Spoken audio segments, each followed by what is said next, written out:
कि धन के कॉन्सेप्ट को हर बच्चे को ये समझना ही होगा कि धन के कारण ही सारा समस्या होगा। जितना भी समस्या आप संसार में देख लीजिए, सब धन के कारण हो रहा है। पहले आपको ये समझना होगा कि आप जो आशा करते हैं कि भाई वो हम वो बुरा इंसान है, वो अच्छा इंसान है, सब अपने स्थान पे अच्छा होता है। आप उस योग्य बनिए, आप योग्यता हासिल कीजिए, अपना गोल बनाइए और उसको पूरा करने में जीत और मेहनत कीजिए।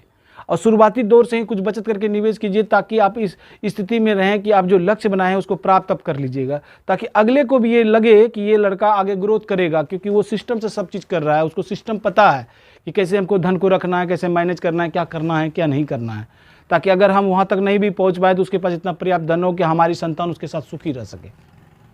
इसीलिए ये चीज़ आपको समझना होगा, कोई भी चीज़ गलत नहीं है। आदमी जो बोल रहा है वो सरासर बेवकूफ़ाना वाला बात कर रहा है, क्योंकि यही समस्या है समाज में कि प्रेम प्रसंग में पढ़ के बहुत सारे को यानी कि हत्या कर दी जाती है। कुछ न कुछ प्रॉब्लम होता है। सबका पीछे का कारण क्या है? सिर्फ धन है। उस धन के कॉन्सेप्ट को नहीं समझने के कारण सारा प्रॉब्लम क्रिएट होता है। सिर्फ धन के कॉन्सेप्ट को समझाना है बच्चों को, कैसे हम एक्टिव इनकम को पैसिव इनकम में बदलेंगे, कैसे हम पैसे को रखेंगे, कैसे खर्च करेंगे, वो हर कॉन्सेप्ट आपको सीखना होगा। डीसीलेस का निर्माण इसी उद्देश्य से किया गया था कि अब बच्चे को जो है ना, मान लीजिए कि कोई पढ़ाई कर रहा है और फिर वो आगे बढ़ते चला जाता है, सब अलग अलग विभाग में चला जाता है, कोई डॉक्टरी विभाग में चला जाता है, कोई टीचर्स विभाग में चला जाता है, किसी विभाग में चला जाता है।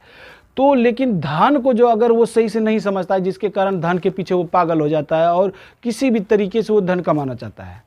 अब ऐसा समझिए कि कोई भी अपने बच्चे को अगर 20,000 रुपये महीना दे के पढ़ा रहा है, उसका बेटा भी जान रहा है कि हमारी स्थिति अच्छी नहीं है, बहुत महीना खर्च हो रहा है, लगभग 5 लाख रुपये सालाना हमारे पीछे खर्च किया जा रहा है, तो क्या अगर वो कोई जॉब में जाता है तो पहले क्या सोचेगा कि पहले जितनी भी परेशानियां मेरे फैमिली में हुई वो उसको ठीक करना है, जो कर्ज हमने मार्केट से लिया है उसको ठीक करना है। इसके लिए वो गलत कार्य करता है, वो यानी कि घूस लेता है, भ्रष्टाचार फैलता है। इसी वजह से सारा सिस्टम होता है।